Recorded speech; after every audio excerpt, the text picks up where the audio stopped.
Ukážem vám jedno z málo známych miest, ktoré sa ale nachádza priamo v intraviláne mesta na východnom Slovensku, konkrétne Moldava nad Bodvou, a je to jedno z tých miest, ktoré 15 rokov pozerám na mapu, hľadám, čo by som tu ešte našiel, a po 15 rokoch stále nájdem takéto miesta, ktoré sú veľmi blízko, netreba kvôli ním veľmi ďaleko chodiť a je to blízko od Košic.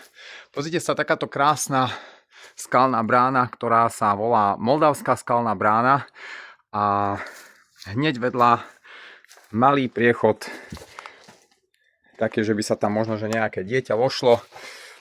Volá sa to Mníchova diera. Celé je to súčasťou menšieho geomorfologického celku Moldavský kras, ktorý je zase súčasťou Slovenského krasu, avšak samotná táto lokalita nepatrí medzi chránené územia.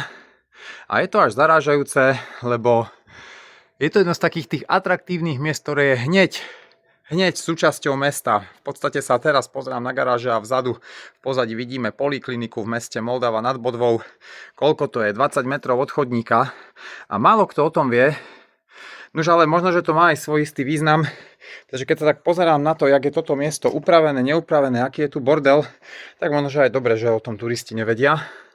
Miesto sa nachádza hneď vedľa zelenej turistickej značky. Jednoducho treba to tu trošku upraviť. V každom prípade, toto je môj ďalší tip na výlet. Moje meno je Gabo.